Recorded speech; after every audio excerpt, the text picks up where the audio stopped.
Hello guys, welcome back to my YouTube channel. ഇന്ന് ചേട്ടൻ മാർക്കറ്റിൽ പോയപ്പോൾ കരിമീനാണ് കേട്ടോ കിട്ടിയത്. നമുക്ക് നല്ലതൊന്ന് കറി വെച്ചാലോ. കരിമീൻ എപ്പോഴും ചെത്തിയെടുക്കുന്നതാണെന്ന് എല്ലാവരും പറയാറുണ്ട്. അതുപോലെ ഞാനും ഒന്ന് ചെത്തിയെടുക്കാൻ നോക്കി, പക്ഷെ പാളിപ്പോയി ഗൈസ്. എനിക്കൊന്ന് കുറച്ചും കൂടി മൂർച്ചയുള്ള കത്തിണ്ടെങ്കിൽ സെറ്റായിരുന്നു കേട്ടോ. 2-3 ചെത്തിയെടുത്തു, ബാക്കിയെല്ലാം കല്ലിലിട്ടാട്ടോ ഉരച്ചെടുത്തത്.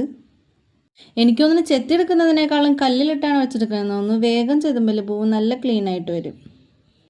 അപ്പോൾ ഗൈസ്, നിങ്ങൾ ആദ്യമായിട്ടാണ് എൻ്റെ ചാനൽ കാണുന്നതെങ്കിൽ സബ്സ്ക്രൈബ് ചെയ്യണം, ലൈക്ക് ചെയ്യണം, കമൻറ്റ് ചെയ്യണം, ഷെയർ ചെയ്യണം.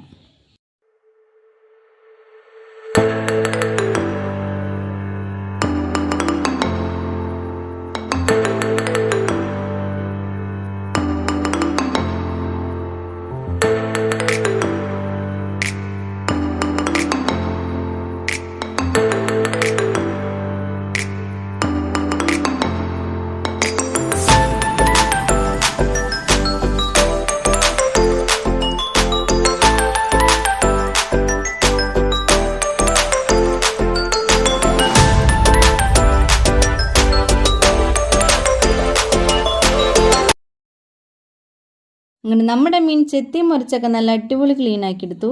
ഇനി നമുക്കതിൻ്റെ കുടലും മണ്ടൊക്കെ പുറത്തെടുത്ത് കളയണം. കരിമീൻ കറി ഇഷ്ടമുള്ളവരൊന്ന് കമൻറ്റ് ചെയ്യണേ. കരിമീൻ പൊള്ളിച്ചതിൻ്റെ കാര്യം ഓർക്കുമ്പോൾ തന്നെ വായിൽ വെള്ളം ഊറുകയാണ്. പക്ഷെ നമ്മളിന്ന് കരിമീൻ കറിയാണ് ഉണ്ടാക്കാൻ പോകുന്നത്.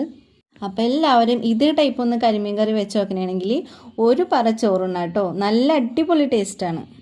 അങ്ങനെ ഒരു കണക്കിന് കരിമീനൊക്കെ ക്ലീനാക്കി സെറ്റായിട്ടോ.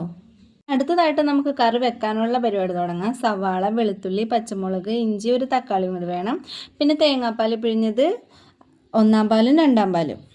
ഇന്റാലിയത്തിൻ്റെ ചട്ടിയിലാട്ടോ ഞാൻ കറി വെക്കുന്നത്. മൺചട്ടിയിലാണ് ശരിക്കും കറി വെക്കേണ്ടത്. കഴിഞ്ഞ ദിവസം ഞങ്ങളുടെ മൺചട്ടി പൊട്ടിപ്പോയായിരുന്നു കേട്ടോ. അതുകൊണ്ട് ഞങ്ങൾ ഇന്റാലിയത്തിൻ്റെ ചട്ടിയിലാണ് ഇപ്പോൾ വെക്കുന്നത്. അങ്ങനെ കുറച്ചധികം വെളിച്ചെണ്ണ ഒഴിച്ചിട്ട് നമ്മൾ അരിഞ്ഞു വെച്ച സാധനങ്ങളെല്ലാം കൂടി ഇട്ട് നല്ലോണം വഴറ്റിയെടുക്കണം. പിന്നെ വഴറ്റിയെടുക്കുമ്പോൾ ശ്രദ്ധ ഒന്നും മാറിയാൽ കരിഞ്ഞു പോകും. എനിക്കൊരു അബദ്ധം പറ്റി, അതുകൊണ്ടാണ് നിങ്ങളുടെ അടുത്ത് പ്രത്യേകം എടുത്തു പറയുന്നത്. സവാള വാട്ടുമ്പോൾ കരിഞ്ഞു പറ്റുന്നെങ്കിൽ ചെറിയൊരു ടേസ്റ്റ് വ്യത്യാസം വരും. അങ്ങനെ സവാള വാടിയൊക്കെ വരുമ്പോൾ മഞ്ഞൾപ്പൊടി ഇടണം. മഞ്ഞൾപ്പൊടിക്ക് ശേഷം മുളക് പൊടി ഇടണം. മുളക് പൊടി ഇട്ട് കുറേ നേരമൊന്നും വഴറ്റാൻ പാടില്ല. കുറച്ച് കഴിയുമ്പോൾ തന്നെ നമുക്ക് തേങ്ങാപ്പാൽ ഒഴിക്കണം കേട്ടോ. മുളക് പൊടി ഒരുപാട് മൂത്ത് പോയിട്ടുണ്ടെങ്കിലും ടേസ്റ്റ് ഉണ്ടാവില്ല. അങ്ങനെ 2-ാം പാൽ വെച്ച് ഒന്ന് തിളപ്പിച്ചെടുത്തതിന് ശേഷം പുളിയും ഇടണം, ആവശ്യത്തിന് ഉപ്പും ഇടുക. ഒന്ന് തിളച്ച് സെറ്റായി വരുമ്പോഴേക്കും നമുക്ക് ബാക്കിയുള്ള 2-ാം പാലും കൂടെ ഒഴിച്ചു കൊടുക്കാം. അങ്ങനെ 2-ാം പാൽ ഒഴിച്ച് നോക്കി നിൽക്കരുത്. തിളച്ച് വരുമ്പോഴേക്കും നമ്മുടെ മീനിട്ട് കൊടുക്കാം. പിന്നെ നിങ്ങൾ തേങ്ങാപ്പാൽ എടുക്കുമ്പോൾ പ്രത്യേകം ശ്രദ്ധിക്കേണ്ട ഒരു കാര്യമുണ്ട്. നമ്മുടെ കരിമീൻ എന്ന് പറയുമ്പോൾ പെട്ടെന്ന് വേണ്ട ഒരു സാധനമാണ്. അതുകൊണ്ട് മീന് താഴെ വേണം വെള്ളം നിൽക്കാനായിട്ട്. ഓൾറെഡി മീൻ വേകുമ്പോൾ അതിൽ നിന്നും കുറച്ചും കൂടി വെള്ളം ഊർന്നു വരും. അതുകൊണ്ട് തന്നെ കുറച്ചെടുക്കാൻ ശ്രദ്ധിക്കുക. ആദ്യത്തെ കുറച്ച് സമയം സിമ്മിലിട്ട് മൂടി വെച്ച് വേവിക്കാൻ ശ്രദ്ധിക്കണം. പിന്നെ വെള്ളം കൂടുതലാണെന്ന് തോന്നണമെങ്കിൽ മൂടി തുറന്ന് വെച്ച് നല്ല ഹൈ ഫ്ലെയിമിലിട്ട് പറ്റിച്ചെടുക്കണം. അങ്ങനെ അടിപൊളി കരിമീൻ കറി ഇവിടെ റെഡി ആയിട്ടുണ്ട്. നിങ്ങൾ എല്ലാവരും വീട്ടിൽ ട്രൈ ചെയ്യണം.